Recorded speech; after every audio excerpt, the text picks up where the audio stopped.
Good evening, everybody. Well, Rob is unfortunately at work. He will join us later, but let's start the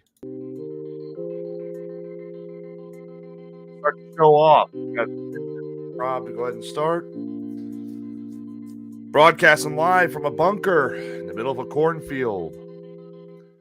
It is Weird Frequencies. Good evening, everybody. How is everyone doing tonight? How was everyone's Halloween? We had a very good Halloween. Several trick-or-treaters. We had a lot of trick-or-treaters. We went through 2 bags of candy, 2.5. And literally the kids kept coming. They kept coming. I think the best costume we had a child who came up dressed like Scorpion from Mortal Kombat. He even had the head on the chain and everything. That was real. I was like, this kid deserves a soda. This kid deserves a king size candy bar. This kid has by far the best Halloween costume, period. So yeah, welcome. Rob will be joining us later. He's unfortunately at work. He has to do the working thing. I just got off work a little while ago myself, and it was a rough day at work, that's for sure. So, but yeah, come on in. We got a lot to talk about tonight. We got everything from UFO sightings all over the country. We have news that came out just before Halloween in regards to apparently something that's very, in my opinion, it's a little weird. And I guess we can get right into it. You'll have to forgive me. I am currently sending out links to people, getting people here into the show so they can watch, they can enjoy the show. We can start your Thanksgiving weekend, your Thanksgiving season off. Now I say Thanksgiving because if anybody follows me on social media, whether it's TikTok, Facebook, obviously I have the show, The Best Damn Podcast. I do this show here. I love doing this show with Rob. Doing the show with Rob is amazing. I love doing this. Everybody knows that I have a small little joke going on where I'm saying stuff like, don't put your Christmas tree up till after Thanksgiving. And to me, the reason I say that is it's 2 things. One, it is a joke, yes, so I'm not going to you put your tree up. I don't care. I don't put my stuff till after Thanksgiving. And 2, it is kind of like we as a society are forgetting to more or less enjoy the moment, enjoy the life. We go from Halloween all the way up to Christmas. We just skip Thanksgiving. And I sometimes feel like that's a bad thing. Because I know a lot of people have a little buff with Thanksgiving nowadays. My grandmother, who was very, very heavy into the Blackfoot Native American, she was, I believe her father was, I had to ask my mother what it actually was. My great-grandmother's mother, my great-great-great-great-grandmother, she was full-blown Blackfoot Indian, and I believe she married somebody who wasn't. But my great-grandmother was very, very, very heavy into the tradition, the heritage, stuff like that. And her favorite holiday was always Thanksgiving. This is a woman who could literally feed squirrels. She would teach squirrels to eat Oreos out of her hands. So, and I know not everybody's going to feel the same perspective, but for me, we need to take time out and slow down a little bit. We got so much going on in the world. We get so caught up on the small, petty things such as, what do I get my family for Christmas? What do I get my loved one for Christmas? What do I do? Enjoy the moment. So that's just me. So, so we do have a lot to talk about tonight. If you're watching in the chat room, let me know. Let us know. Rob will be in later. I promise, Rob. This is Rob's show. I am just co-host. That's all I am. Rob will be in later, and I'm sure we will get into how Rob's news stories. I'm sure Rob has played in news stories. But yeah, I mean, Halloween for me this year was good. Halloween was great. It was great. Oh, hey, Patrick. Patrick says, I'm watching. You're watching me. Are you a member of the Men in Black? Is that what you are? For everybody who is watching, like I said, I'm sending out links to people because not everyone gets a chance to watch. Some people want to watch later. Some people want to watch now. If you know people who are into the type of material we talk about on the show, please share it with them. Send them the link, let them see it, let them watch it. I guarantee you they will not be disappointed. Me and Rob try our best to make Weird Frequencies a damn good show. And I think, last week we had a killer episode. And I feel bad because Rob unfortunately missed it. So next time we schedule an interview, we have to make sure Rob's off. But we interviewed Brianna Snow, who's part of the Springfield Paranormal Ghost Tours. And man, she was incredible to interview. If you haven't seen that interview, go back and watch it. We talk a lot about the legends and myths and everything about what goes on in the greater Springfield area. Obviously we are based out of Springfield, and it was a great show. I enjoyed it. Rob enjoyed it. Yeah, it was a great show, and we gotta have her on again. That's for sure. All right, so enough of me rambling. Let's get right into it. Let's get into your news of the weird, get your frequencies going. So, November 2nd, right after Thanksgiving, I'm going to show the photo here in a little bit. This is a really cool photo. A giant skull-like head was captured in a photograph by an astronaut aboard the International Space Station, getting into the spirit of the spooky season. NASA released a photo on Halloween. The ghostly face seems to hauntingly stare back at the camera from space. Rather than an exotic moon or a planet, this curious formation is located right here on Earth inside an enormous volcanic crater in the Saharan desert in the country of Chad. That's right. So if your name is Chad, you have a country named after you. There you go. NASA explains the ghostly face was formed by shadows cast by the rim of the caldera, with the eyes and nose actually being cylinder cones, conical hills created during volcanic events. The mouth is a mineral crust made up of salt and natron. So I'm going to show you all what the Halloween skull face looks like. Look at that. That's cool. That's really cool. I cannot enlarge the photo, unfortunately. But that's pretty cool. To me, it doesn't really look like a skull. It looks more like a clown, like you had the eyes, the nose, the mouth, obviously. But then you have like this frill of hair, So that's really interesting. They actually got that.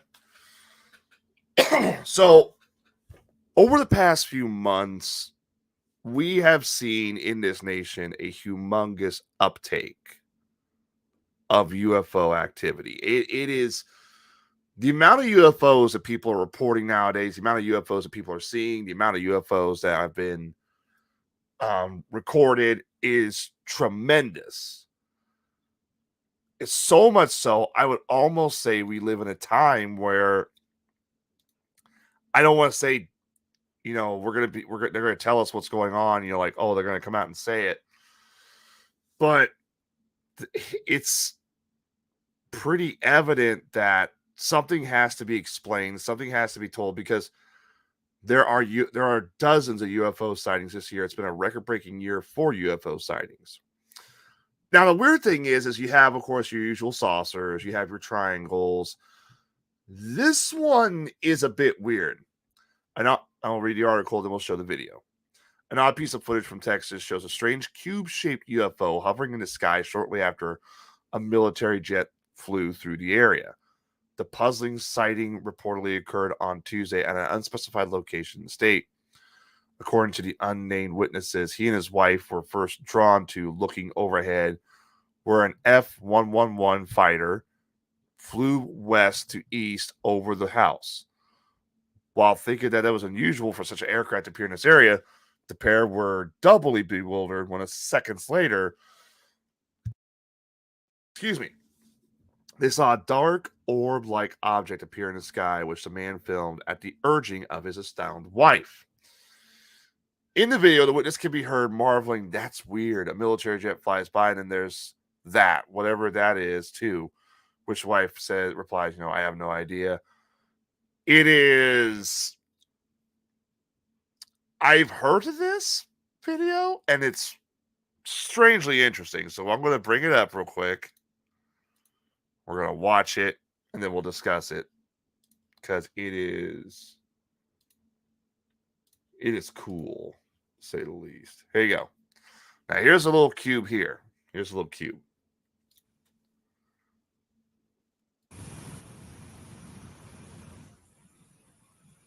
See, it's almost like it's rotating, too. And there he kind of loses. Yep. That's weird.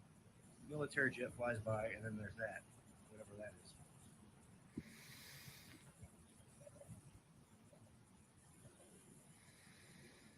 Interesting. I have no idea.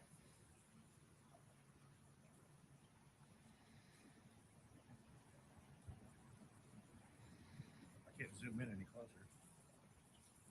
It seems to have stopped. Now it's just floating there. You notice how it's rotating a little bit too. Slowly.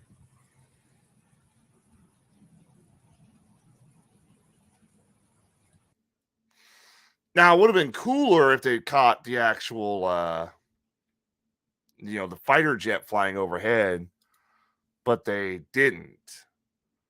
But I don't know. I mean, that could be, something. I mean, I don't know. It looks to be like maybe a balloon. Let me bring that back up.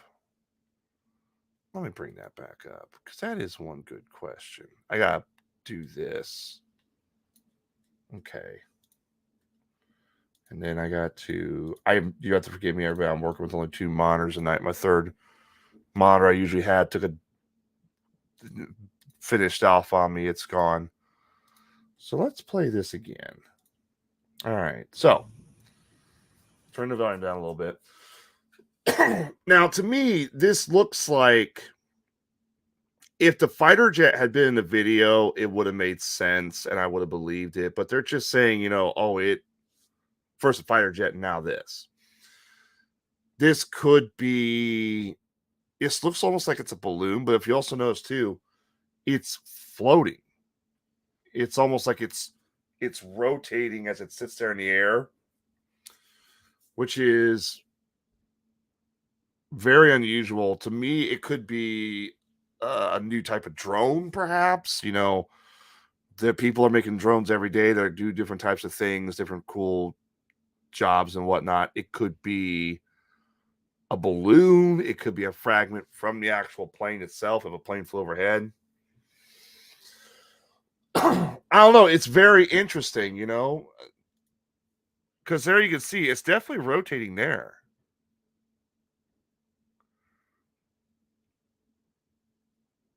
But the thing is that the video is so blurry and so out of focus. The guy even says in the video, "This is the closest I can get to it. I'm zoomed in all the way."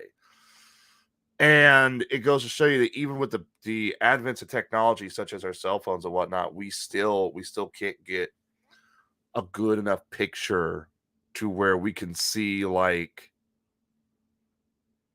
what this could be. I don't know. It's a very, I don't want to say it's a UFO. It could be a hoax. It could be, mistaken identification.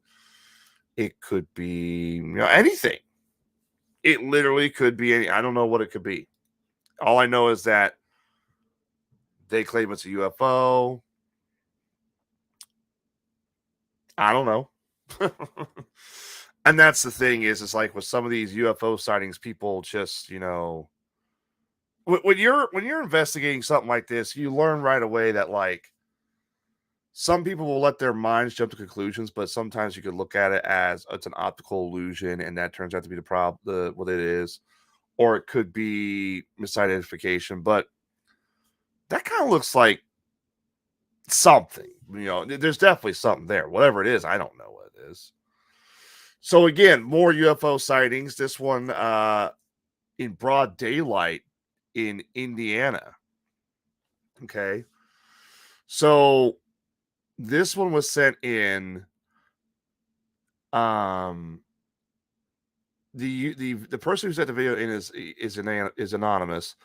They said they were shopping in Evansville, Indiana on September 27, 2023 when they saw a bright, brilliant, pulsing red light, almost metallic in color. At first, there was one large one, and then there was a second one, came out of nowhere, and it stayed for a minute. Then there was just one, and it just vanished. It didn't move. It just vanished, which is interesting. We're going to play the video real quick, and then I'll show you some of the pictures that have been posted online for it. But I think, is this going to play? Hang on, let me try this. There is a video attached to it. Now, whether it's going to play or not, that's okay. Now it's playing. Here we go. Here we go. All right. I have not seen this video, so let's see it. What the hell? What?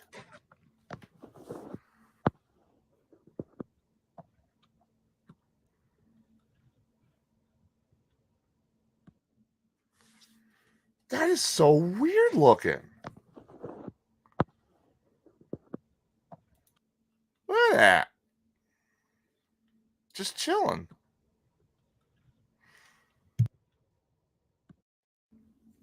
It almost looks like it's a ball of like molten lead just floating in midair. It's kind of pulsating a little bit, but I don't know.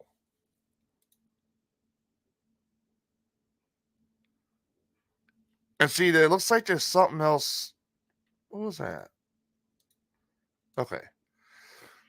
You notice right here where my mouse cursor's at, there's like a little white object. Like something. I don't know. Dude, that is so weird looking. That is. And it's just sitting there too, so I can't. It's not moving or zipping or anything like that. So,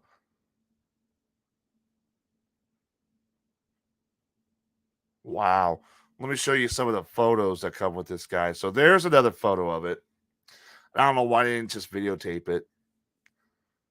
And then there is the second one. That's really weird. And here's, of course, where it's outside of Petersburg, where the video was taken at.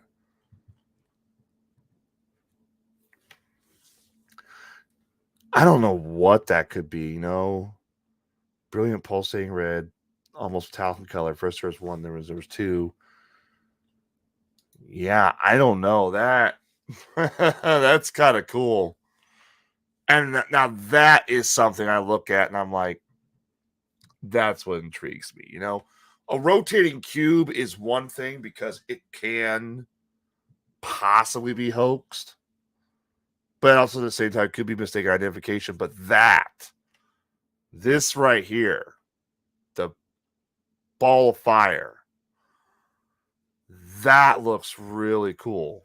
And that I could sit there when people sit there and say, I saw a UFO, I saw a UFO. That is what I think a UFO would look like. Hi, Bubba. How are you doing? I mean, I don't know. It's so weird. I'm gonna play that video one more time. Look at this.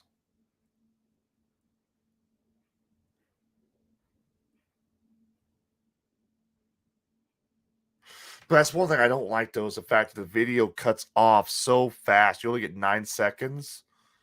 You figure if you're going to record a video of something like this, you're going to document the entire situation. You're going to document everything about it. What's it doing? You know, all that stuff. That's what you figure you would want to watch. Because not too good about my life. Sorry to hear that, Bubba.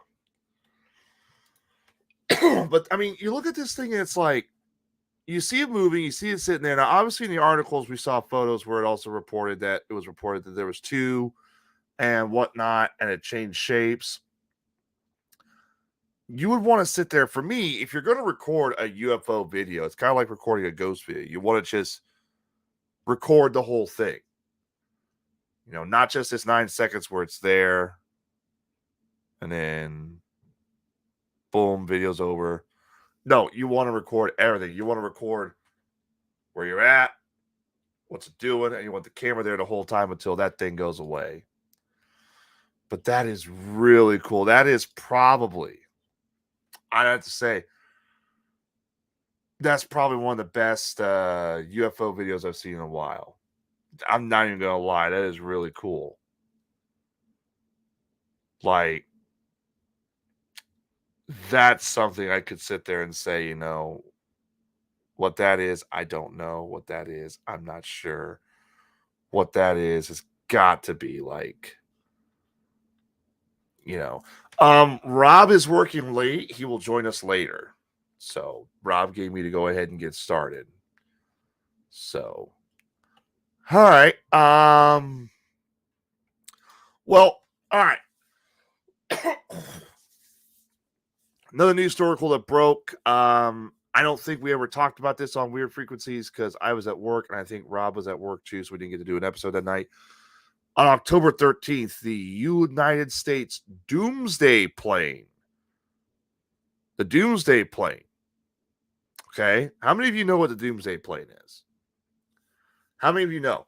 The Doomsday plane is a plane that the United States government and the military puts the president on and puts it in orbit in the air, and it's probably the safest plane you can ride in, like, if the world goes to an end. I'm going to read off exactly what this is. Okay. All right. So the Doomsday plane is the United States Yes, you did send this to me, Bubba. You did. This is a Bubba file. It's an E-4B Night Watch and our highly specialized aircraft for worldwide communication in the event of a catastrophe. These planes can carry up to 112 people. Yeah, it flies nonstop. Patrick's right. Carries 112 people, can survive a nuclear blast, refuels in the air, also has advanced countermeasures. Now, everything else we don't know about. Everything else we do not know about. The plane, there's actually 2 of these planes because they can fly nonstop, but one, in case one breaks down, the other one has to go. The aircraft was originally planned to be able to stay in the air for an entire week in case of emergency, but during a test flight for endurance, it stayed airborne and utterly functioned for 35.4 hours. So they originally put it up to like 40 hours max. That's how long this plane stays airborne until it has to land or it has to refuel, stuff like that. But we here in Illinois had an interesting situation. The Doomsday plane itself flew overhead, right over our heads in Illinois. And you say that correctly. The Doomsday plane just refueled over Illinois and then left. Just so you know, I had promised myself that I would not share anything about the United States Doomsday planes in our area. This comes off of I had to get this up. This is off several news articles, but the one I found was at 100.9 the Eagle. So shout out to that radio station. Let's see. Let's go down to where it talks about it. The YouTube channel NY Prepper noticed something today that quite literally happened over our heads. A refueling plane took off from Nebraska and met one. I don't know how many of these planes they have, but one of the presidential doomsday planes over Illinois. See, there's the radar traffic. One is going to come LNK, which is usually it's a Boeing State Strata tanker. You can see it right there. This is how he tracked it down was through a small, like amateur radar tower app that you can get. But then what's interesting is the other one comes up with its transponder. What you're seeing is the transponders here on the left side. Transponder reads LNK Boeing KC-135R, a strata tanker, which is a flying tanker jet. And the other one comes up Boeing 747 E4B, not available. And it also says United States Air Force. So, if you zoom on the radar, you can see it's happened right over West Central Illinois and Burlington, Iowa. Now, just minutes later, you can see the fuel tanker turn and head over Missouri. The doomsday plane, however, completely disappears from tracking, meaning they likely turned their transponder off. And see, there it is. There's a tanker just sitting there by itself, heading back to base. Doomsday plane has went back into the cover of silence. First of all, I don't know why the U.S. military allows the public to view doomsday planes on flight aware. I would consider this need to know information only, and frankly, you and I don't need to know. However, it's public information. So this whole thing happened. The doomsday plane took off and was spotted over central Illinois just right after, I believe it was right after the Israel situation. That's when that popped up. Because I believe Israel started, the Israel attacks, the war in Israel started, I believe, around that time zone. So, yeah, that's really interesting, isn't it? Really interesting. Let's see. Now, my other thing, too, is like, they say these doomsday planes are for, in case something happened. Like the president has to get out of the country. He has to stay safe, keep up communication, stuff like that. My question is, and I'd like for other people possibly to explain this, how long would that plane actually stay up in the air nonstop? How long? Because at some point that plane's going to need to refuel. Obviously, it can refuel in the air, but you have things like instruments that could, break down and stop working. You have eternal situations, stuff like that. But that's really cool, though, that we had the official doomsday plane, as they call it, fly overhead and was not a UFO. Yeah, harder to hit a moving target. That's also true, too. But at the same time, do you just, if the plane has to land, is it just the plane lands and another plane picks the president up and that takes off while the other one sits there?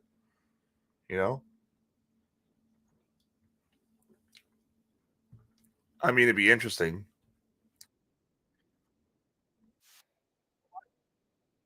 Our next article that's coming up is said to be perhaps, outside that video we saw earlier with the UFO with the cornfield, this is said to be perhaps one of the best UFO videos recorded in a long time. Okay.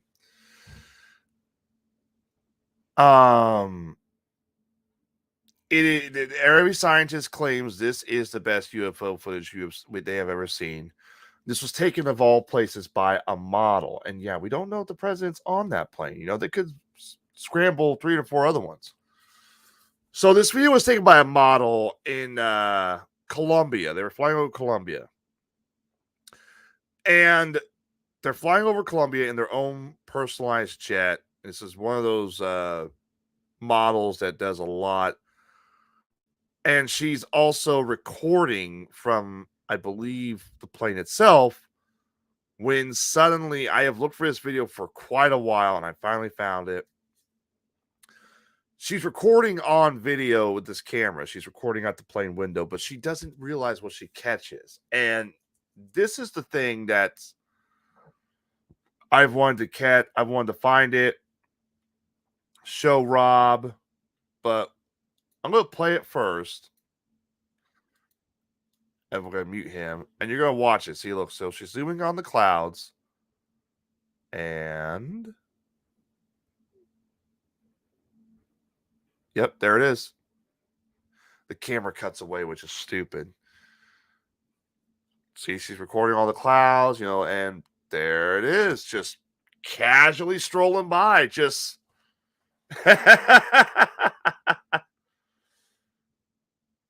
Oh, she did recognize it. Okay, because she keeps following it. She's just like, what in the hell? This model apparently has also recorded a couple others on her flights to Colombia. There's another one, I gotta find it, but it's really a quick blink and you'll miss thing where she's recording like the same situation. She's got her phone and she's recording out like one of the windows, and you see it just zip past. And I just realized I'm not sharing that. Son of a gun. I'm such an amateur. Such an amateur. I'm sorry. I thought I had that up. I'm such a damn amateur. I'm sorry. All right. So here it is. She's recording out the cockpit window. You see she's recording out of it. And watch this. It's just randomly just casually strolling along, like I said. And she notices it too, because she's just like, what in the hell is this thing? And she records it for a good while, and it floats. Now,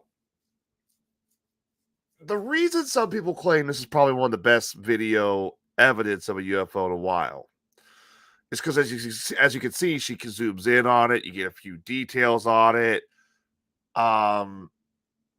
Some scientists believe the plane is actually passing the UFO, and the UFO is in a standstill pattern. What's more is it comes past the clouds and it gets like this outline here. Very, very diamond-like, very, very, very interesting little design there. You have to forgive me, my headset died.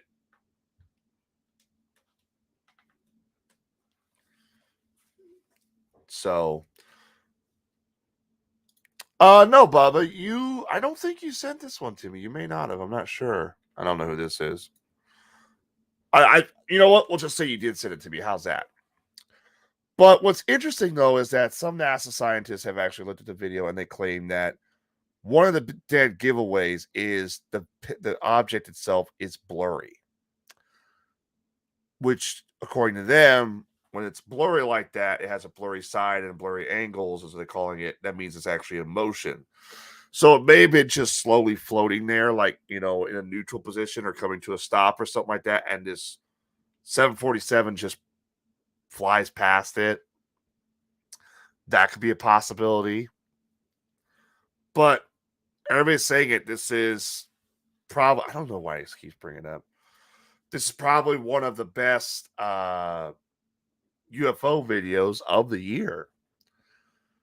And this model, like I said, there's a second video. I had to find a second video, but this model has recorded 2 videos. One is her trip to Colombia, which is this one.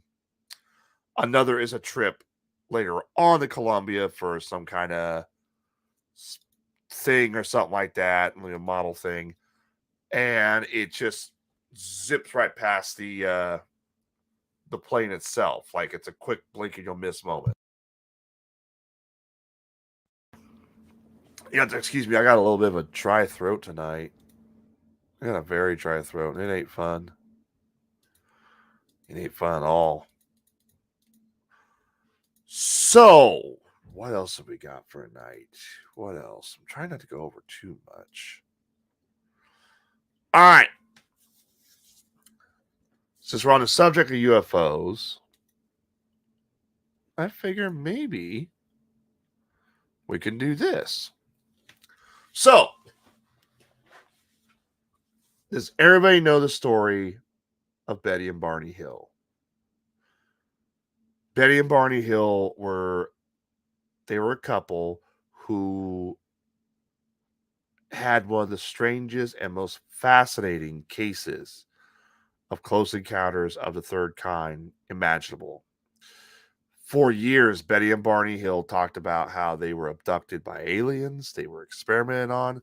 They claim the aliens come from Zeta Reticuli. The aliens were at times kind and caring, but at the same time, other times they were also very aggressive, according to both Betty and Barney Hill. Well, Angela Hill is their granddaughter. And she is also a big, prominent UFC fighter. Okay. She has kept a lot of what her family, what her grandparents went through quiet for a long time. So here we go. I'm going to read this article. This article comes direct from BBC Sport, and then we'll discuss it, okay? Hill is a follower of the extraterrestrial, a watcher of the skies. She has no doubt that aliens exist, and there is good reason for it. Her family has a special place in alien folklore.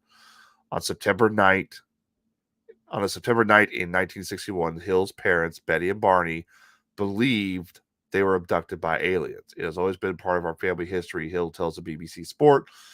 It has always been a fact to us. We know something happened, even if it wasn't exactly what has been put out there. It is one of America's most famous alien abduction tales and has been adapted into best-selling book, The Interrupted Journey, and TV show, The UFO Incident. Betty and Barney said they saw unusual spacecraft when driving back home into their Portsmouth, New Hampshire home after vacation in Niagara Falls in 1961. The married couple were unable to account for around 3 hours of that journey, believing they had been abducted. Hill says, it was one of those things I wake up, I always knew about. I didn't think about it. It was weird until I mentioned it to a friend, and then they would look it up. It was a really big deal that you could find the Wikipedia articles on my grandfather alone.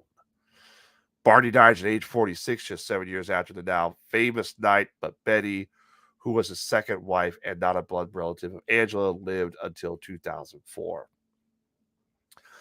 They were an interracial couple, Barney an African American and Betty was white, something Hill believes added an extra layer to the story.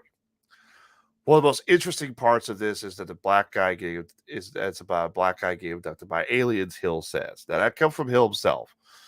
The movie Nope, the Nope movie, directed by Jordan Peele, is pretty much my grandfather. Nope was a hit UFO film in 2022 and set in California.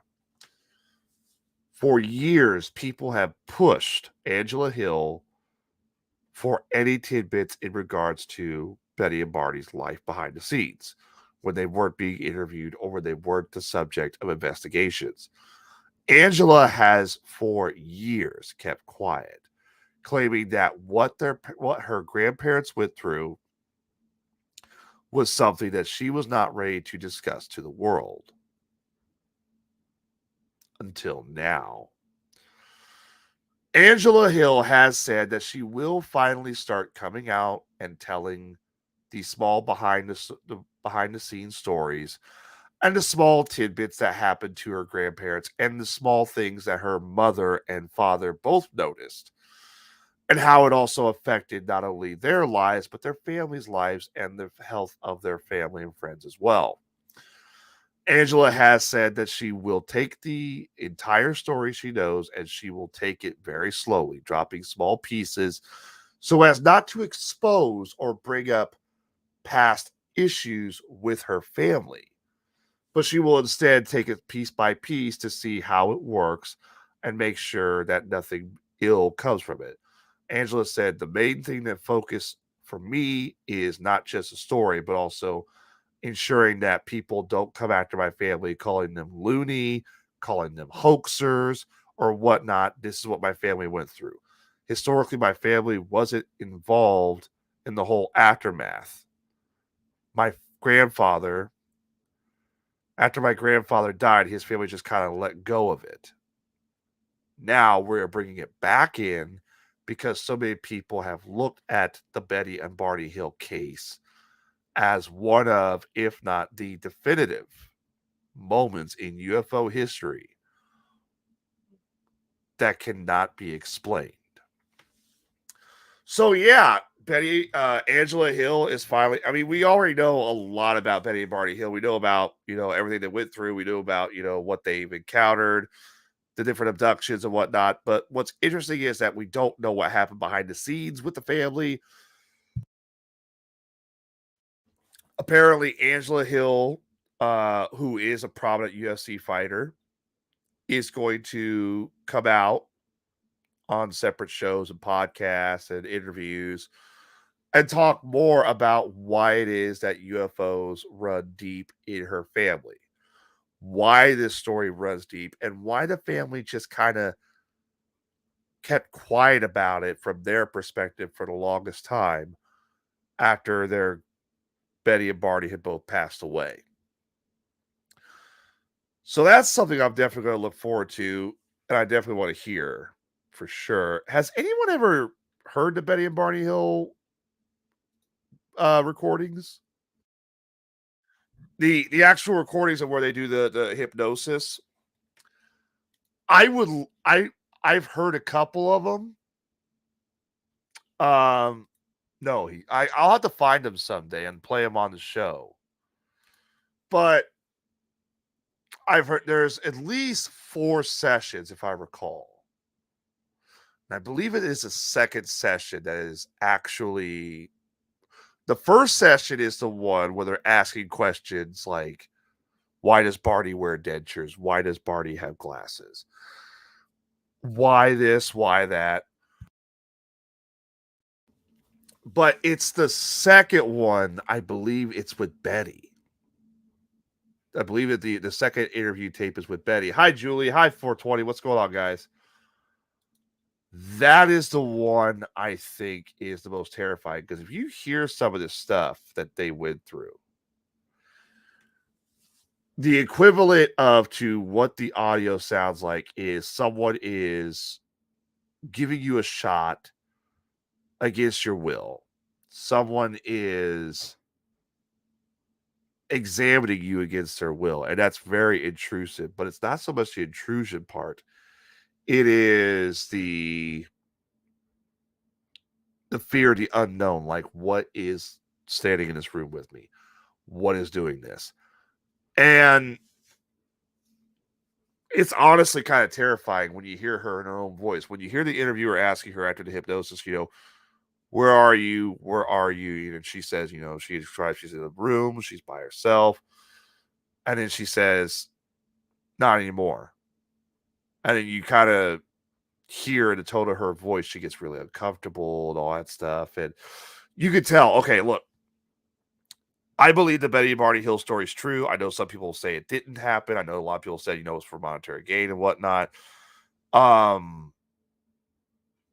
What location? No, we're talking about Betty and Barney Hill.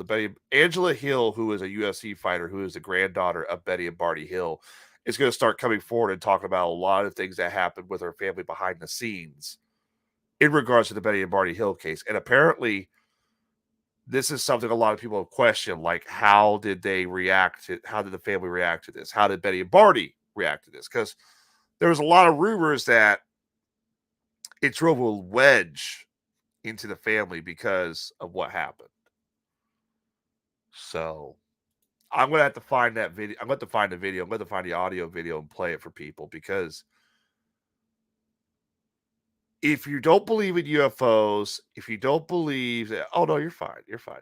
If you don't believe in UFOs, you don't believe in alien abductions, you don't believe in any of that, you're going to be sitting here listening to this and you're going to be like, what is this?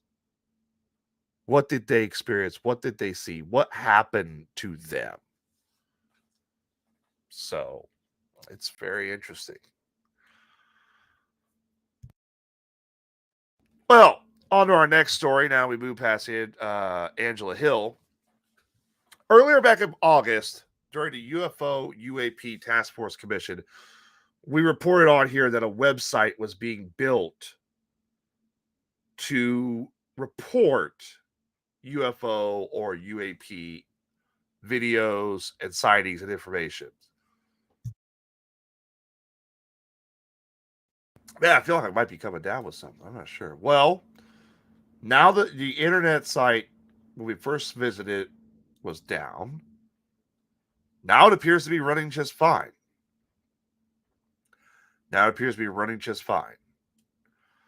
And they have updated a few things with official UAP videos. No photos, no reports that you could read, unfortunately, which kind of sucks. There we go. So these are so far some of the videos the UAP Task Force has uploaded that people still, that they claim is the best evidence of, UAPs, UFOs, that kind of stuff.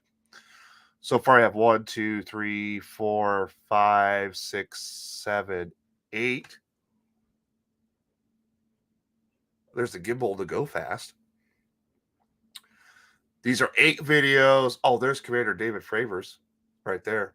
These are 8 videos. They appear to be mostly all military videos, training videos, stuff like that. Let's watch a few of these. Let's see what they are. Let's see. Uh-oh. Hi, boss. Hey. Welcome to the show. Thank you. We're finally going to watch some of the U.S. government's official released UFO or UAP videos. Oh, nice. Juicy. If I can get it to work. If the men in black aren't messing with us. Yeah, they are. They're messing with us. They're messing with my voice, too. I sound horrible tonight. Those damn MIBs. Do I sound any better? You do. You sound great. Good. Our boost. I found this weird microphone boost that I didn't have checked. So, Ooh. I'm boosted now. You sound great. Good. You sound very, very professional. Very professional. That's boss. a miracle. All right. So here's the first one. This one What's was up, chat room? This one was reported over Africa. It shows a drone flying overhead, but then you're going to see something shoot from the left or the right. And this is what one of the videos was that the UAP Task Force put on their website. You ready to see it? Okay.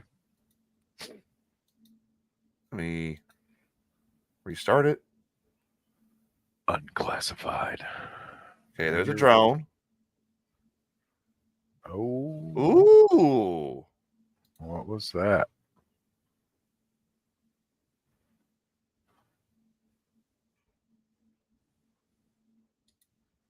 That's pretty interesting. Can I get Look how it leaves a trail behind it like that. Yeah, like an infrared trail or something like that. Because this isn't this isn't. Yeah. Or it's doing some Donnie Darko traveling through dimension stuff. Traveling through time, maybe. Like it's just like maybe it's like getting ready to take off or something like that. Pretty wild. It's like leaving copies of itself behind itself, kind of. Like an after image. Uh-huh. Yeah, it kind of is, isn't it? Uh-huh. Curves, kind of, behind it. It's weird. Huh. So, interesting. Yeah, that's really cool. What else have we got? We have that was a South Asian object sensor that was recording a drone coming in, but also caught the UAP itself. See, there's about 1, 2, 3, 4, 5, 6, 7, 8. There's 8 videos they have posted. Only 8. Here is. Do you want to see the other ones? Yes. All right. Here is number 2. These are all brand new, right? These are all brand new. The website just went live earlier this week. and Amazing. finally posted these videos. So there you see something kind of floating there. Now, what you're seeing this in, the reason it looks like this with a target reticle, this is a FLIR targeting system. This is what they use to track movement and objects with, and airplanes and whatnot. So, oh, that's weird. It kind of dipped down. There, that's a little better.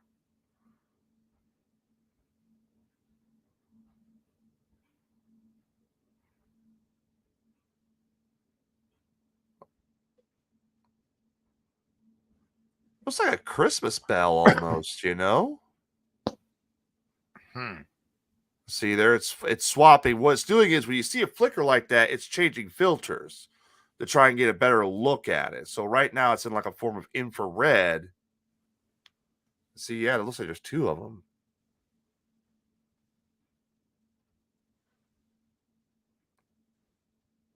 That's tracking something there. That's unusual. Sure.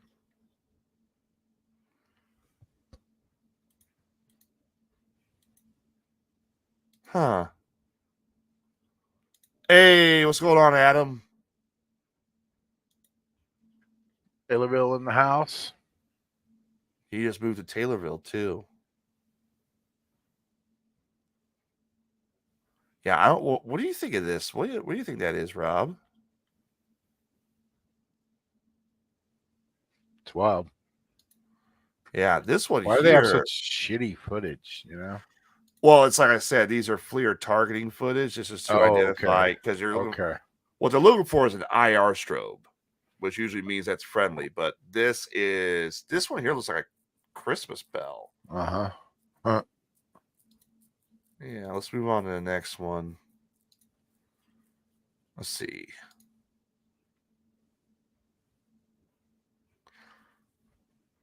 Oh, I think this is the one that's.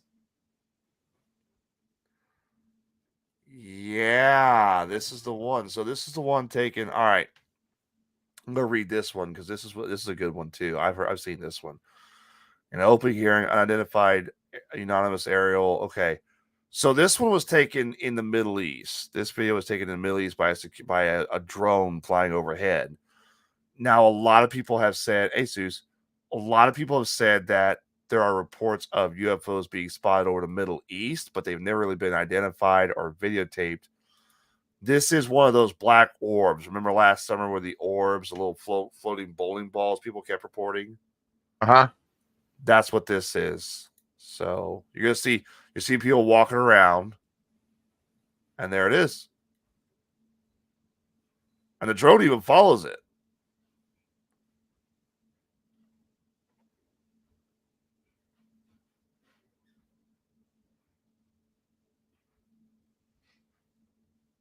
That's wild. Yeah, that's the best one they got so far. Just that one. I've seen that one somewhere. Yeah. That's the one that also caused some of these hearings because they were saying, well, these objects you talk about, they never really appeared over, military installations or in a war zone. And then I think it was Jeremy Corbell. He said, yeah, they do. We have a video of it. So. Wow. See, I got one that looks like it'd be nothing. It's just lights. It's more infrared sensors. Here's one that's interesting. This one here you might like. Let's see. Let me read this one real quick. In an open hearing, subcommittee May 17, 2022, Deputy Director of Naval Intelligence Scott Bray shared this video of a U.S. naval aviator encounter with an unknown object in a fleeting past. This video captured by the pilot from the cockpit of the Navy jet demonstrates typical speed at which military aircraft may approach an unknown object. So let me bring this one up. I'm going to mute it because there's a loud feedback from the plane engine. Okay, so here you got the plane. It's chasing something.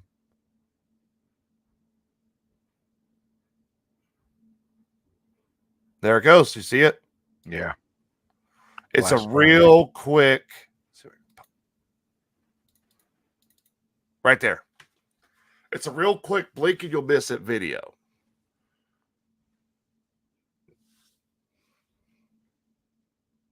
That's really cool.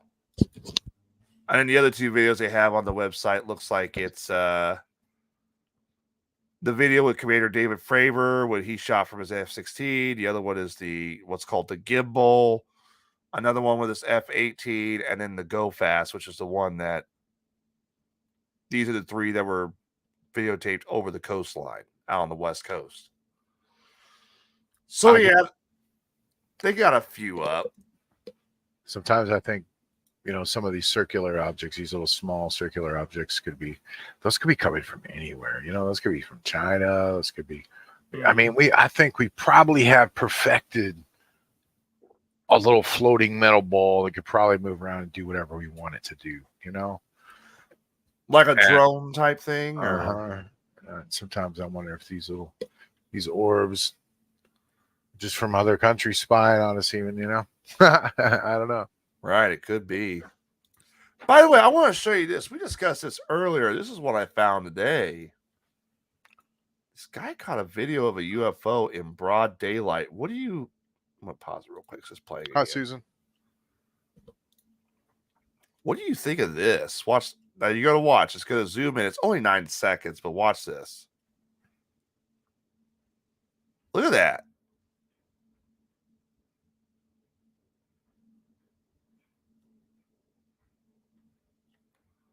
What the hell do you think that is? It almost looks like the sun, doesn't it?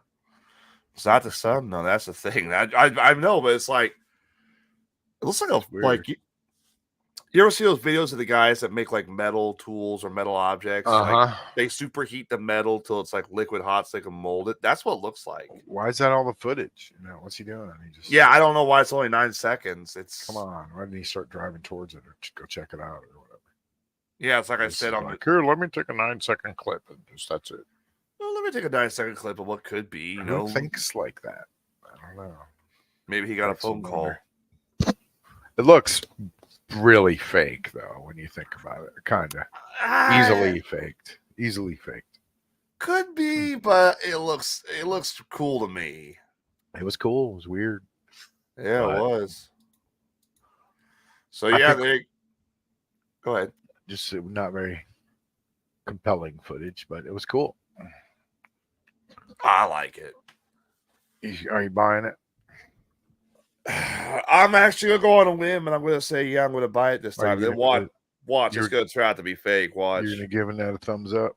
I'm giving that a thumb and a half. We'll do a thumb and a half. Oh, we'll do like this. There you go. We'll do a thumb and a half. I'm giving that like a half a thumb.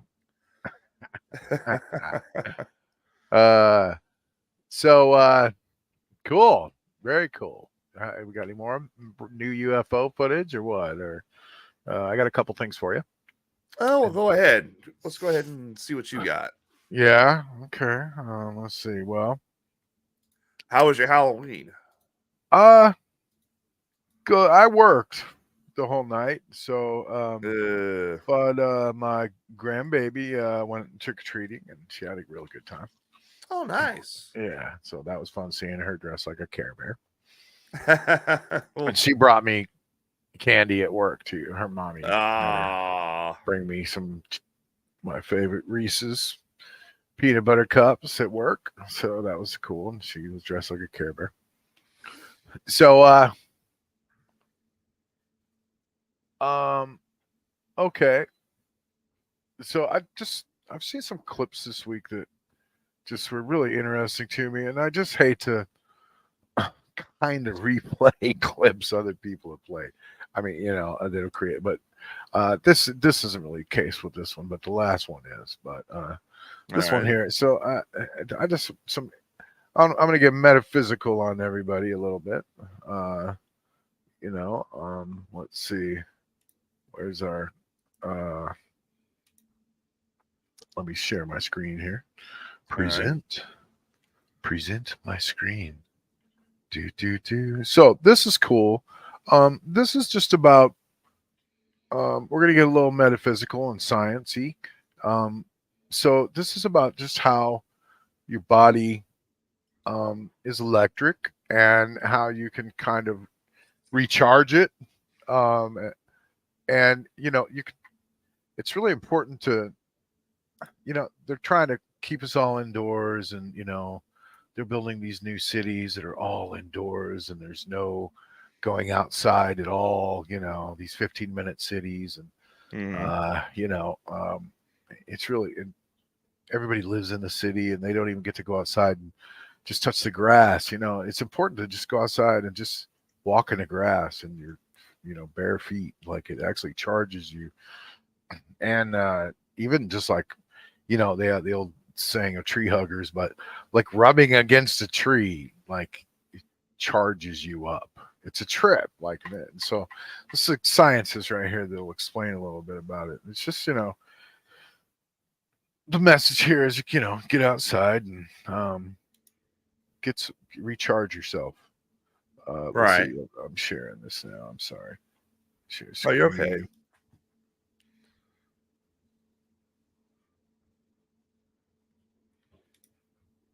I'm gonna share that audio too.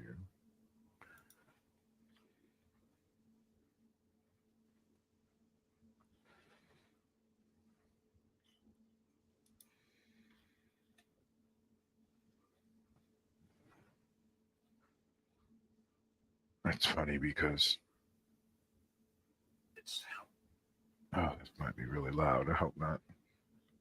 Okay, I'm sharing my screen. Can you pop it up? Yep. There you go. Okay. There you go. All right. So I hope this isn't too loud. And it seemed like it was really loud. And I'm going to refresh it.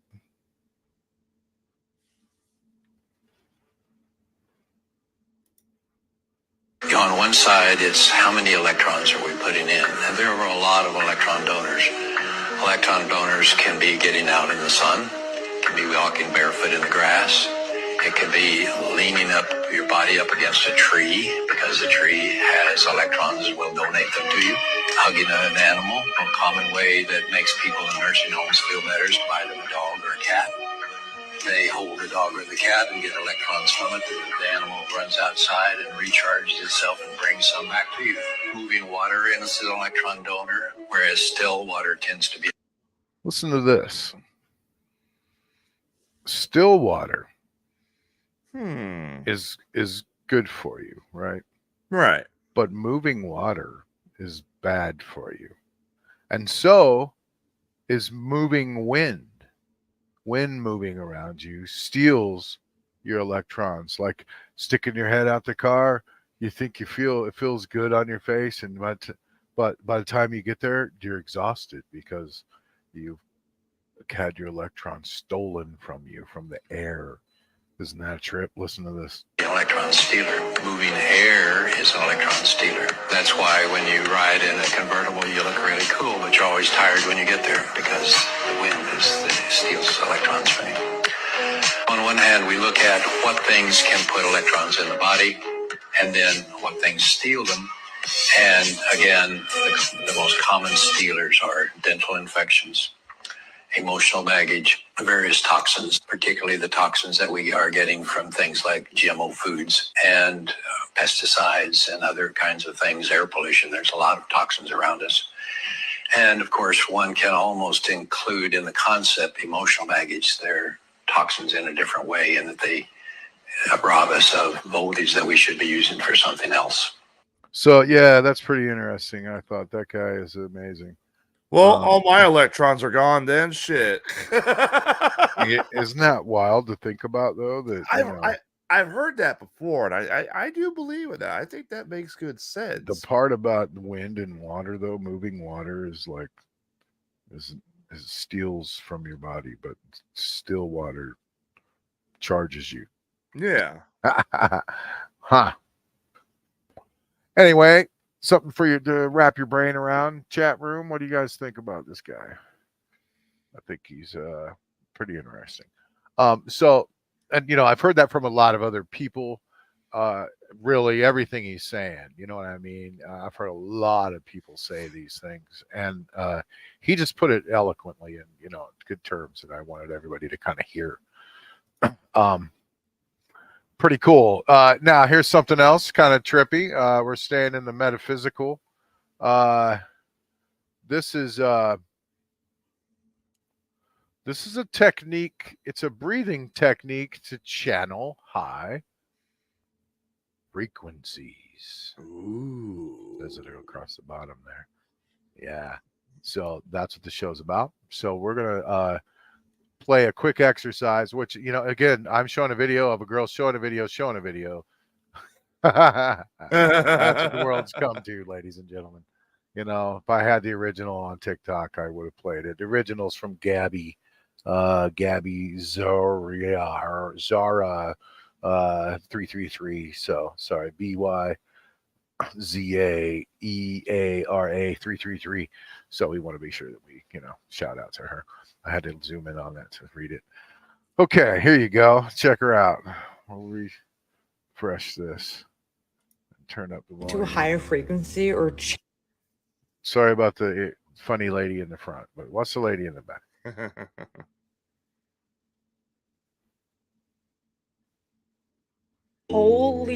okay, if you've ever wanted to connect to a higher frequency or channel from a higher timeline, from your higher self, freaking whatever you want to channel, you have to try this in your next meditation. Okay, watch this. This quick meditation will instantly raise your vibration and cause you to enter a state of pure bliss. Please do this at your own risk. The Bliss Technique is by John McKenna and is an underground meditation unknown. So John McKenna, we'll warn you, is a brilliant man. He's done a lot of research into psychoactive drugs and DMT, I think, and mushrooms. I don't know about DMT, but mushrooms. Ooh, all the good stuff, right? Yeah, and this guy is, you know, been to other levels of consciousness and stuff, and he's big into your third eye and all that. So this is a kind of a way of channeling your third eye a little bit. So just warning, you know, for you. We go any further when you see this, you know, do this at your own risk. Known by many. So to do this, simply relax your body and close your eyes. Inhale and visualize cool air entering through your nose and mouth and down your spine. Hold your breath, smile wide, and look up with your eyes closed. Feel compassion and love for all. When you're ready, exhale and visualize hot air coming up your spine and out at the top of your head. Through feeling these feelings, the energy stored in your lower energy centers, the chakras, activates and it moves upward and opens a little gate in your brainstem called the thalamic gate. Once the energy passes that gate, it begins to flow straight to your pineal gland, where the energy is then released. Crazy, right? Okay, please go try. There you go, ladies and gentlemen. So it's the guy who discovered this. He's claiming that it's a meditation state, right? So this has nothing to do with like the drugs that was mentioned earlier, correct? No, not at all. Okay. It's just a way to help you focus and open up your third eye and get that whole thing going up and down your spine that we're talking about. And there you have it. Raise your frequencies, everybody. Okay. The last thing I got is That's really interesting. yeah. The last thing I have is from this guy. And you know, I don't know. Maybe we'll save it for next week. It's a video that this guy talks about if the moon landings are fake. Oh boy. And you know, I've always been on the fence about it, but this video right here really shows you some stuff that you kind of go, wait a minute, you know. And he nails it, all of it. But you know, it's 8 minutes long. And you know, I mean, I've talked about it enough now. I might as well just start it up, I guess. So, Yeah. Ever landed on the moon. Not saying we didn't land on the moon. I'm just saying here's why I doubt it. The U.S. is the only country in the world to successfully send men to the moon, and we did it 6 times. No other country in the world has ever done it. Winning the space race was huge for the United States in the middle of the mid 1960s because we were in a Cold War. We were in a very unpopular Vietnam War. The Russians were way ahead of us in the space race. They had the first successful space mission, the first monkey in space, the first man in space, the first satellite in space. We needed a win. Why haven't we gone back? Because we destroyed the technology, of course. Don't believe me? Check this out. I'd go to the moon in a nanosecond. The problem is we don't have the technology to do that anymore. Why? The problem is we don't have the technology to do that anymore. What happened? We used to, but we destroyed that technology. We and destroyed it. It's a painful process to build it back. No one's ever been past the Van Allen radiation belt. I mean, okay, if that was a real clip, you know, what's the deal? That guy just said that they don't have the technology anymore. And people are saying now that this is a thing, and this is why I wanted to play this too, is people really think that there's a firmament around the earth. This is what they're calling it. Okay. It's a firmament. And it's around the earth, and we're inside of it, and we can't go through it. And they say there is no space at all. This is all a lie. And we've never been past the firmament, and that we keep flying up and that we hit the firmament. And they say that Elon Musk's ships fly up at an angle and they hit the firmament and they bounce back down. Is this And- the space is fake argument I've heard a lot of? Yeah. It's partly because of the firmament that it's not even real. Now, this guy's not saying this though, but Okay. but they're saying, we did not go to space at all. And, this guy here really kind of shows you some stuff that makes you wonder and think we might not have, man. Watch. Okay. Let me check this out. As we get further away from Earth, we'll pass through the Van Allen belts, an area of dangerous radiation. Radiation like this can harm the guidance systems, onboard computers, or other electronics on Orion. We must solve these challenges before we send people through this region of space. We must solve these challenges before we send people through this region of space. You have to admit, the lunar lander looks comical, like a beach tent with some HVAC parts attached to it. Here's Neil Armstrong making fun of it. There's an old saying in aviation that if it looks good, it flies good. And this has to be the exception to the rule because it flew very well, but it is probably the ugliest flying machine that was ever been designed. On a couple of the Apollo missions, they actually filmed the lunar lander taking off from the moon. They had a tripod, they had a camera, and the camera would zoom in and turn as it Who flew filmed away, this? controlled by somebody over 200,000 miles away in Texas. That's pretty cool, huh? Look at this. The tripod zooms back, follows it up into the sky. Pretty amazing. Cameras only had film back then, so let's just say that you could control it from Texas. How'd they get the film? Here's a weird one. True. Mostly on the moon, there's no atmosphere, there's no wind, no breeze. That one is pretty heavy, man. How did they get that shot? Well, I think it's the momentum of the flag when he moved it that's causing it to wave back and forth. No, I read- I mean the one before this, the shot going up. Who filmed that? that's true too. Yeah, it They're must taking off. because it shows a video like it's panning up to see the module leaving. Yeah, wait till you see a couple of these other shots from the Earth, from the moon. No air. Look, there's no stars anywhere. Notice that? Well, it could also be the sun is causing. The sun is up. You notice there's like a light. There's never any stars in any shots. Look at that flag just blowing in the wind. He can barely control it. It's blowing so much, just waving and waving. Why? Here's a video of one of the Apollo rockets taking off from Earth. Look at the massive explosion, fire, and energy it takes to get that thing off the ground. Watch this. Unbelievable power. Look at that. Massive fire explosion. Destroys everything in its path pretty much. Unbelievable. You would expect the lunar lander taking off from the moon would have equal power, or at least half the power of that massive explosion. But instead, there's a couple of sparks, a little bit of breeze. Watch this video how they put the American flag up by tapping a pole down into the sand, and then they film the takeoff, and the takeoff power doesn't even blow the flag over. Watch him tapping that pole into the rock of the moon. It just tap, tap, tap, little tap, tap, tap, even left-handed. It just sinks down into the rock. Now watch this takeoff.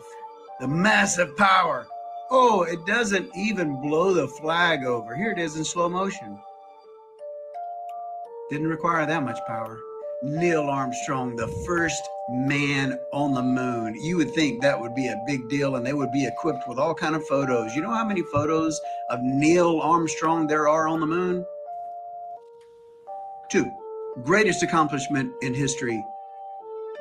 2 photos of him on the moon. And watch this interview. Any interview he ever had, he was extremely awkward and tried to tell us the truth. He said some weird shit. 1969, when you came out, you gave that thumbs up. I mean, that was a very confident view you put on. Yeah, it was a little bit of a sham, I admit. A sham? We were confident in the equipment and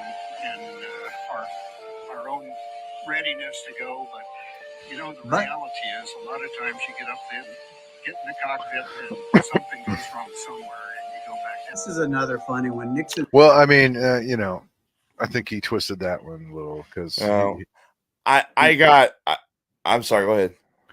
Well, I mean, he asked them about, you know, their readiness, and then that they acted ready, and he held a thumbs up, and he said, "Well, that's a sham, you know. You never know, anything could happen.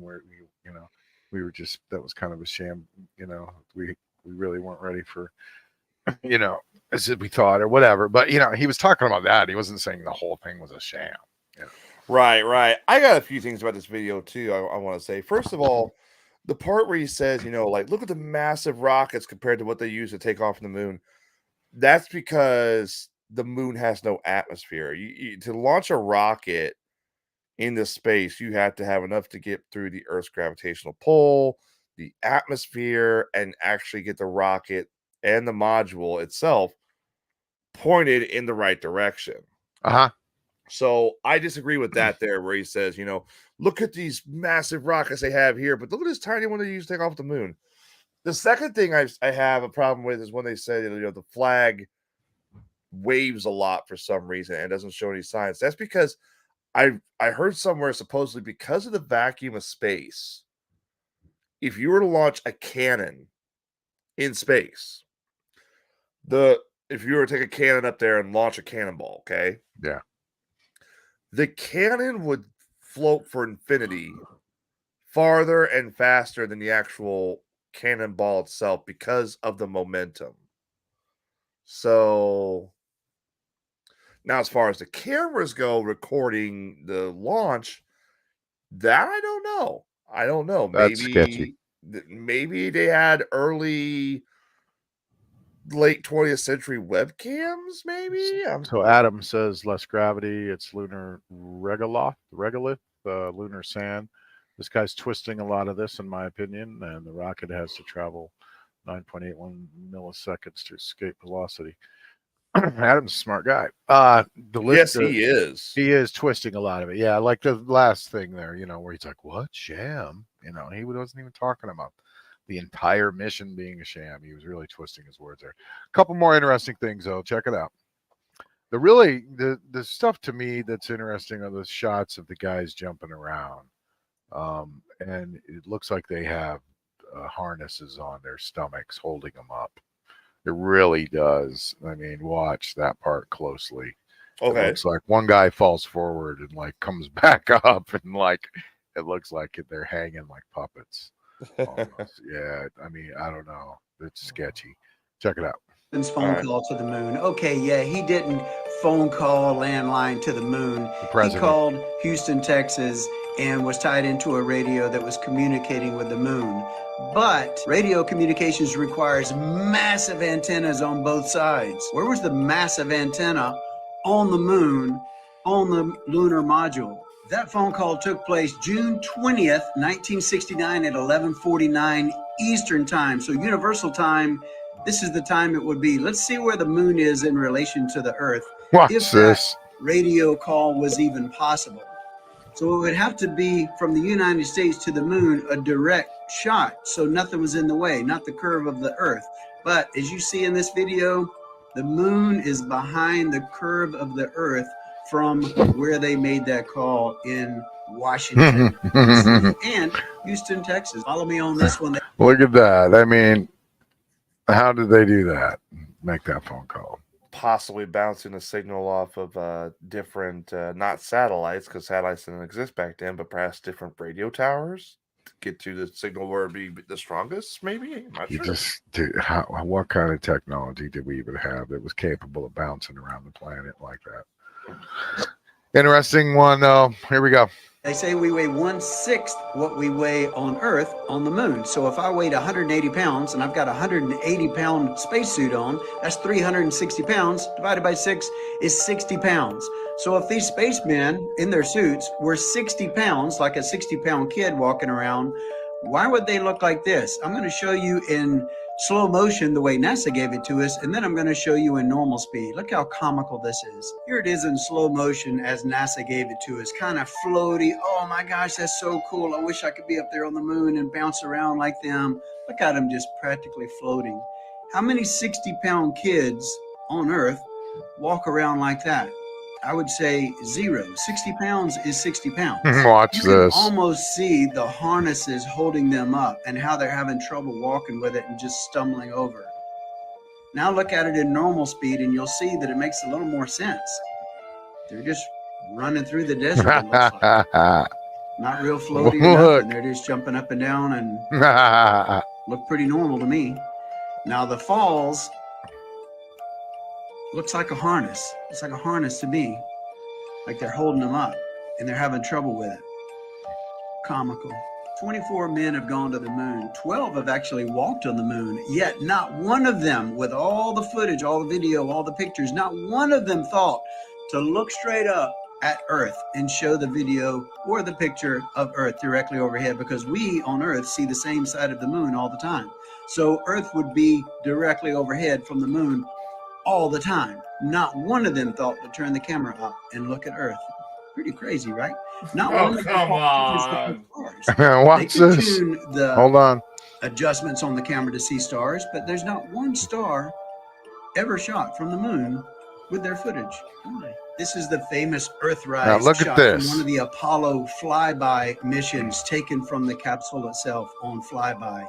Very impressive, very nostalgic, unbelievable. Recently, Artemis Project sent Orion up to the moon to get beautiful shots of Earth.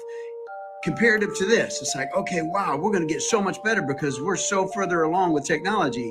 Here's the shot of Earth from Orion just a few months ago. There it is. There it is. All right. So Mhm. explain that one. I mean, are they just farther away from the Earth now, or what? One of them pulled out their old iPhone from 2002. This is a brand new photo taken from the same spot Yeah. where they should have been, basically. The taking photos of the moon or of the Earth, not taking photos of the Earth, that is, I will say, questionable. It's one of those things that is I questionable. know. Why didn't they do that? I mean, come on. The falling. All right. So the falling situation where they fall in What do the. you think of that footage? I thought It doesn't look to me like they're falling like and they're being held up by a harness. It looks more like they're just using the zero gravity environment of the moon to push themselves up like a that jump. could be. It looked So they like can land. they ran it backwards at one point too. Like the guy fell and then he came back up. Yeah, I saw that one. It That does looked- look like It it's looked like they ran the footage backwards. If not, I mean, that one was sketchy because the guy fell and he just was like, "Rrr." yeah, that one I would say is the most sketchiest, but That was the weirdest one. All right, let's finish him up. fishing. What? And if that wasn't enough, here's one that has stumped me. There are 3 lunar rover vehicles left on the moon, and there are 6 sets of legs from the lunar module takeoff, they left the set of legs on the moon. 6 sets of legs, 3 lunar rovers on the moon. All of our powerful telescopes on Earth, not one of them can get a shot of that stuff. Oh, come You can see other galaxies from Earth with our powerful telescopes. Yet not one telescope can see the stuff that was left over on the moon. Okay. First of There you all, go, ladies and gentlemen. Andrew. First of all, number one, who is going to take their satellite and search for a lunar module or a lunar vehicle because they know it's up there, and plus they're also looking for more important things like meteors. But don't we have really good pictures of the moon now that we can like zoom in on and stuff? He said they never found no pictures of those vehicles nowhere. It's just maybe the aliens took the about it. vehicles. I don't know. We're gonna need you listeners to scour the moon pictures and find those damn vehicles for us so we can prove this guy wrong. Get back to us with that, please, Adam. See, I am so glad. I don't assign to this stuff. I don't subscribe to the Earth is, or the space is fake. Earth is round. I don't either. It's just information that we're providing to people. But if you want to see me go off, stuff. If you want to see me go off, and this is legit, okay. Mm-hmm. Buddy of mine showed me a video. It's by the same guy who did the video on the Earth is flat and the space is fake video. And it was called Dinosaurs Never Existed. He would play 10 seconds of the video, and I'd say, he'd pause it because I'd start yelling at the TV saying, that's bullshit. That's bullshit. This is what happened. This is what happened. I personally believe that we landed on the moon. Yes, I believe we did. However, I do believe that there was something else to it as opposed to, just landing there and saying, man's landed on the moon, which we know the other part was getting there before the Soviets, but I think there was also still something else there to it. Oh, listen to what Adam said. Interesting. Adam's on it. Adam's our top investigator in the field. Adam must be our resident moon expert. Just is calling bullshit on that guy right there. Thank you, Adam. If he watches this video, then he'll see that. There you go. So yeah, well, like I said, I love all those guys, Aldrin and those guys. He studied astronomy. Nice. Yeah. My father-in-law was big into astronomy. He had a whole observatory in his backyard that he built. Wow. It was awesome. It was round, and it had it was his little man cave. Really, you go out there, he had a TV and stuff, but above it was this giant telescope he had built in. It spun around. He built it himself, and he put ball bearings, like big truck ball bearings, all the way around the circle to roll it on, basically. No kidding. And that's what turned the observatory. And he used to work here. I'll be right back. Okay, he used to do some stuff with NASA, and where he would do calculations for them, some kind. And with SETI too, he worked with SETI, and he would give them stuff. And he was like the contact for astronomy in that state. I guess they've got some astronomy guide all the way across America, and like each region has a person. Like he was that region's person for a while.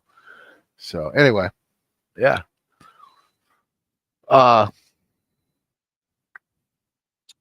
So yeah, that's got a number. I've always been interested in astronomy for sure. It's awesome. It's interesting stuff.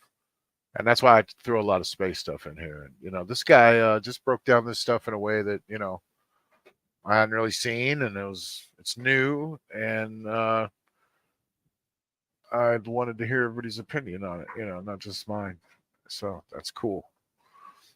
Adam's already breaking them down. So but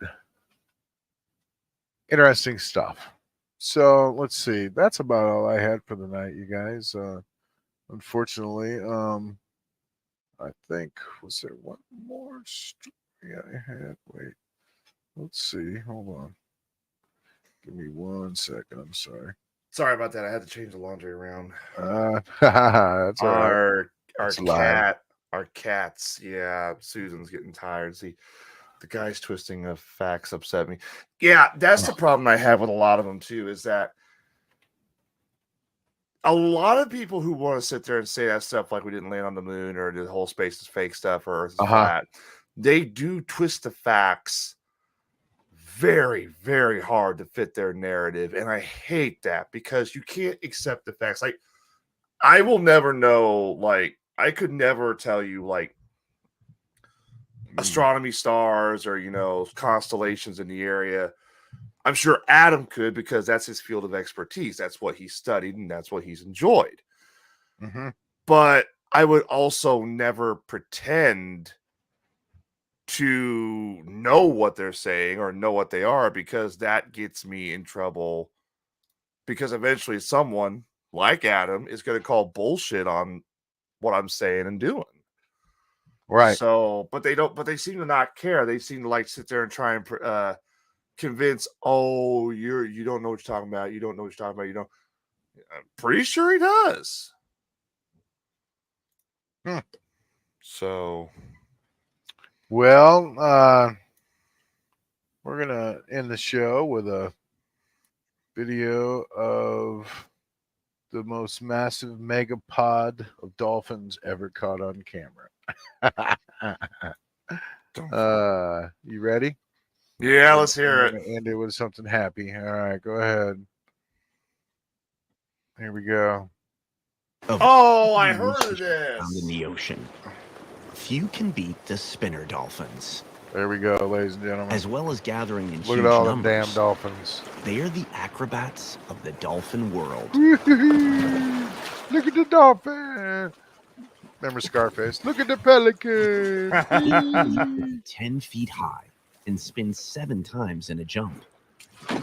Holy moly. They also will try to molest you if you get close to them. There's some weird animals.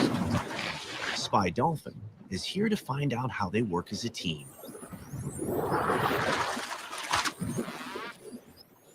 Oh, this is a drone? Their bubbles provide a clue. Wow, that's so cool. On closer inspection, they plainly come from the dolphin's blowholes. A sign they are whistling to each other. They use these calls to bring the pod together. They also have a unique whistle to announce who they are. The dolphin equivalent of a name.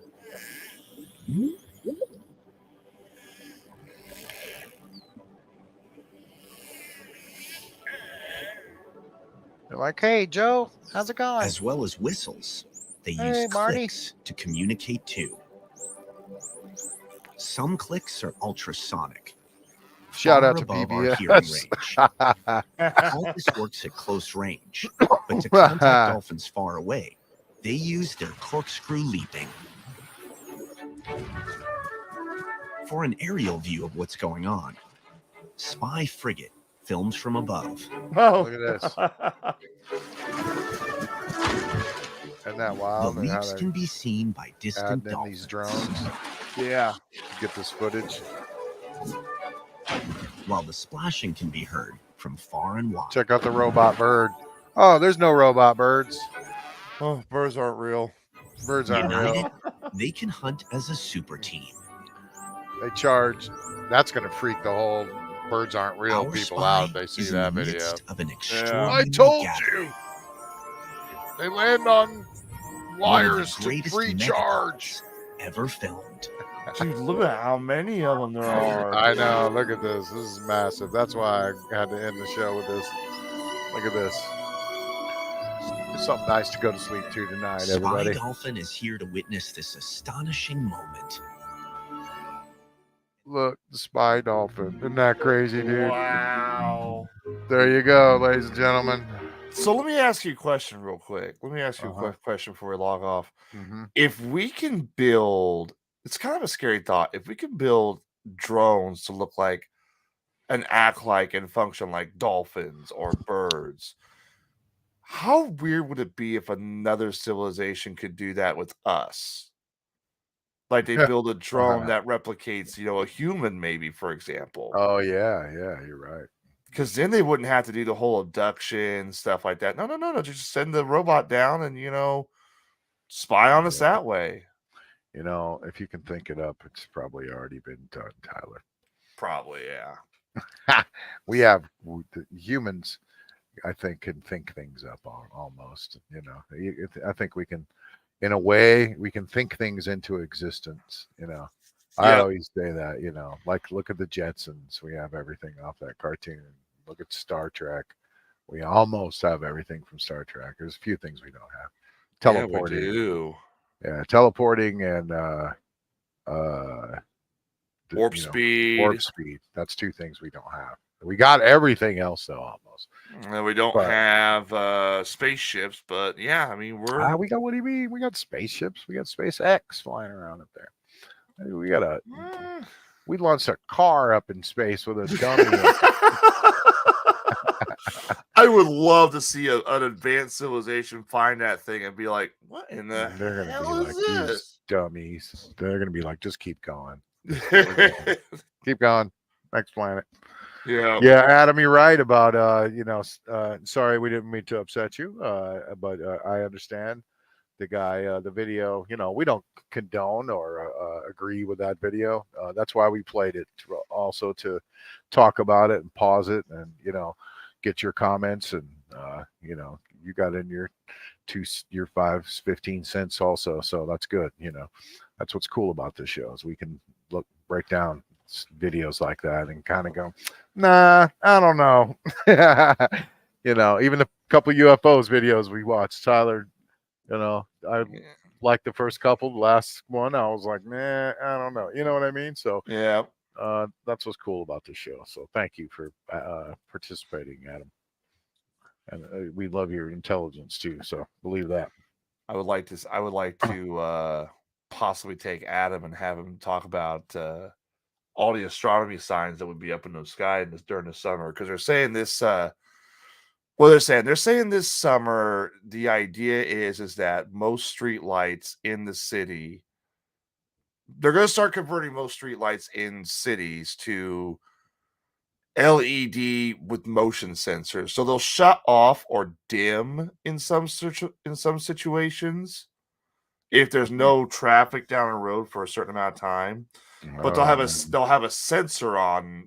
They'll have a sensor down the road. So those will work real great. Yeah, I know. But they'll be going around and driving around. Lights will be going blink, blink, blink, blink, blink, blink. Yeah, blink, they'll be. As you, But the idea is they're trying to cut down on light pollution. So I don't know how they're going to do it. I know. Let's see. Baltimore's doing it. I think New Jersey, or not New Jersey. I think New York is doing it. Yeah. I know there's an area here down here where I live at. I can drive 20 miles outside of town and you could just look up and you can see like constellations, all that. Yeah. Well, it is a waste of power, I guess, I guess, yeah. Yeah. Wow. Yeah, astronomy is important, though, Adam. It's been the foundation for religion. It was the first thing that man really kind of did was look up in the skies and start realizing the seasons and all of that, and forming a night and day and the sun and the darkness, and they realize the fields grow certain times a year, and then they started looking at the stars and naming them all, man. And a lot of religion came from those characters in the sky. Actually, that's where those first religious characters came from. I hate to say that to you religious people, but they're all characters in the sky. The sun is actually the son of God. We all worship. We worshiped Ra, the sun god, first. Yeah. It was the son of God. But yeah, anyway. Even the astronomy, symbol in the middle is a cross, it's a perfect cross. And if you look at some old churches, they have those crosses with the circle around them, You ever notice those crosses? It's a cross with a perfect circle, like right in the middle. Yep. There you go. Yep. So it's a little mixture of both, sort of. But, yep. So anyway, that's it. You guys That's all have you got? a wonderful night. And yeah, that's astrology, but it came from astronomy, Stars. I'm not sure. I mean, right? I'm not sure. Wrong? What is that wrong? I mean, astrology is the stars and naming them and all that, and astronomy is just studying the stars, right? It's not the naming of them. It's just like astrology, spiritual and science. Yeah. Oh, okay. Yeah, but I mean, it was kind of mixed in the beginning, sort of, right? Sort of. Kind of sounds like a old day weird frequency saying, it's spiritual and science. Yeah, well, astrology is just a bunch of mumbo jumbo. I don't believe in it. I don't believe in it. If you're Libra, you're gonna have the best day ever. No, I'm not. Yeah. No, I'm not. I'm screwed. I woke up at 5 a.m. No. Yeah. It's it's a whole different world, I guess. Definitely. You're right. Yeah. But anyway, yeah, my father was into astronomy. My father. Dude, that's so cool hearing not about astrology. It's so cool hearing about your father's father-in-law. your father-in-law's observatory. Damn, I would have loved to have seen something like that. It was cool. Yeah, he had it up for years. He finally moved. I don't know if it's still there or not. But don't forget to rush that monkey. If you see Bigfoot, keep filming. Same thing with the UFO. We showed you that UFO shot tonight. Lasted 9 seconds. The guy just stood there like an idiot. Yeah. Rush that green guy. Rush the greens. Rush the grays. Rush the monkeys. Rush the dinosaurs. The cryptos. The Nessies. The chupacabras. Whatever it is. Rush it. Capture it. Get attacked by it. Whatever you got to do. Keep filming and rush that monkey. Trust me, you may not survive, but we'll get the footage. We'll get the footage. Hero. You'll be a hero, and your family will make a lot of money in your name. Yeah, your family will be set. And you just make sure they send us the footage, and we will make a lot of money. Don't forget us, when you rush the monkey. Just be like, I'm doing this for Robin Tyler. And rush that monkey instead of running, man. We need shirts for weird frequencies. Rush that cryptid. Rush that cryptid. Yeah, we do. Well, rush that monkey. Fish that sea monster. Someday someone's gonna listen to us. Yeah, there was one of the ghosts. One of the videos I posted, one of the videos I did a while back, I think you were at work or something like that.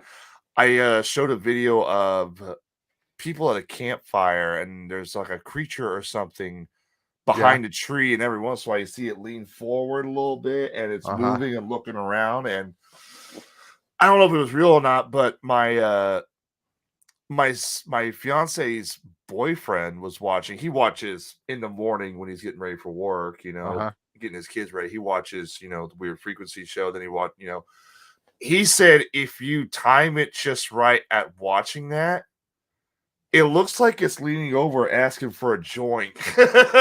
So he came with the comment. He was like, "You've heard of Rush That Monkey? Well, bong with that gray." And I'm like, that's not a good show. Sure. Fire it up with the gray. Fire it up with Right. there you go. Fire it up with the gray. There you go. You see a gray, just offer them a joint. Just get out your bag of weed and just be like, "These are buds, gray man. These will take you to Dad, my leader. You will thank me later. Here, just smoke this. Chill out. Join Well, us." What are the chances that we do make contact with aliens? They turn out to be like the biggest stoners possible. We're like, oh, you humans. We only came down because we need a hookup. Come on now. Well, it felt like we were going to get this big revolution in the alien worlds, and we were all going to, have some kind of disclosure. But it's kind of been like, I don't know, all this stuff's came out in Congress and all this true stuff, and everyone's just kind of like, whatever, alien, like, I don't know, they haven't shown enough, I don't think, we know there's stuff flying around up there, and I think really in the end that we can almost conclude that no one knows what the hell it is. They don't know, we don't know, you don't know. I don't think our government knows really. Or they'd probably be telling us maybe by now, or somebody to figure it out. Or I just don't think. I think there are some government crafts up there, like the triangle ships that you see, and that I saw. I mean, I've seen them flying around. I saw like 30 of them flying around one night, and I've seen, now the real crafts like in daylight, and they have pictures of them on the ground, and they're real, man, and they're flying around up there. But these little orbs and these little dots and these little weird things flying around, and little pods and little tic tacs and stuff that look shaped like that, they have nothing, they're just a white tic tac flying around, like, right, man, who knows what this stuff is. We're talking about on our show, the Best Damn Podcast. We're talking about doing shirts and merchandise now. We have people asking for like stickers, people asking for shirts. Maybe there's a bunch of websites out there that'll maybe I'll put your logo on there, and then they'll make you anything you want. Yeah, maybe I'll talk to our the guy I'm working with, and maybe we'll get some Weird Frequency shirts and stuff made up too. Okay, cool. So, because Adam's got a good one there. Probe that alien, rush that monkey. Our logo, just a funny fact behind this and everything, and on the website, is actually the Weird Science movie logo from the movie Weird Science. Oh, and I took it and I replaced, science, so with frequencies, and I put a blue glow on them like that, and I cut off science down there, and then I did it myself. So, and I dropped those glowing letters on there. So yeah, well, it looks good. I didn't even notice it until you said something. Yeah. Well, I love that movie, Weird Science, and it's just a perfect logo. And it's got that sun up there that looks like a planet, kind of. Eye, so I like that too. So, yeah. So anyway, yep, I stole that logo. I'm admitting it. But skateboard companies, used to do that when I was a kid. They'd have they put their brand out and it looked like Coca-Cola, or something. Yeah, they would. Or Pogs used to do that too. Yeah. So we're just kind of borrowing their font, sort of. That's all. It's a tribute. Yeah, right. There you go. So if we do put it on shirts and stuff, and the Weird Science people try to sue us, then I'm sorry. That's when we sit there and we're like, we sit there and they come up to us. This shirt's copyright, right? That symbol. In Soviet Russia, we never have Weird Science. I actually had to do that voice once. I could do a great Russian accent. And it got me out of getting arrested. It was perfect. I was like, oh, thank you, God. I could do a Russian accent sometimes. That's why the logo's kind of like weird and pixelated. It's not really a good photo. It's like a old movie poster that I found and just kind of grabbed the picture and trimmed it up, Right. So that's why it's kind of weird looking, really. So I need to redo like a new logo, try to find a good quality version of it. I'll work on that for you. Well, if you want, I have a graphic artist who's doing a couple. I have a graphic artist that we were going to do a couple posters for the show. Just so we're trying to spice up the show, my show on Best Damn Podcast. Maybe I can talk to him and see if he can't do maybe I can get him in touch with you, and you can tell him what you want, and maybe he can get you a good logo for Weird Frequencies, a new updated one or something like that. That'd be cool. I mean, I like the logo you have now. It's a very nice, iconic logo. It fits the theme of the show, but if it was just updated a little bit, like however you like to, you know. And we have some shirts that say "Catch That Cryptid" on there. Catch that cryptid. Hashtag Catch That Cryptid. Probe that alien. Rust that monkey. That's all we want. Toss out that ghost. Grab that ghost. Smoke out that gray. Smoke with the gray. 420 with the greens. Yeah. The gray sounds better. That's confusing. Greens. That's the weed color. So anyway, we're talking just shit now at this point. Yeah. Well, cool, man. Tyler, you have a good night, and everybody.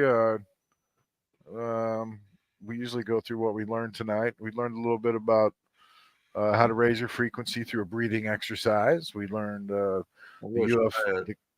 government's released a lot of new UFO video clips we took a look at.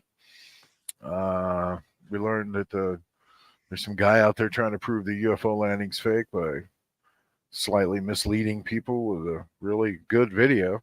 But it's really misleading. I mean, I'm talking about his quality and his production and, how he put it together. It's really compelling, and interesting, but you break it down and he's probably full of shit for the most part.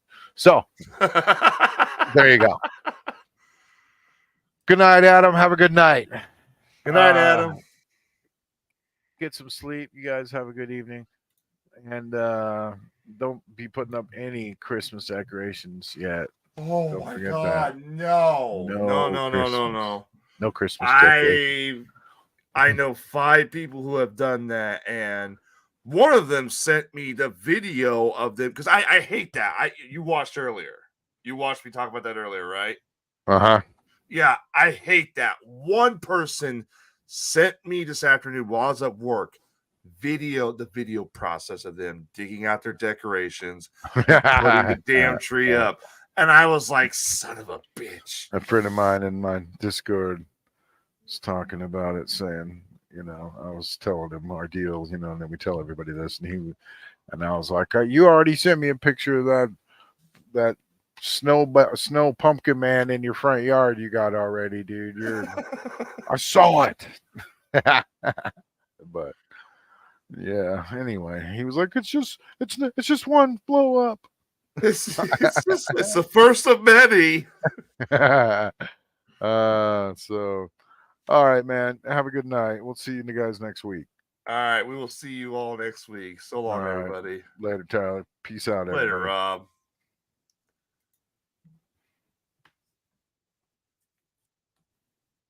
You want me to end it?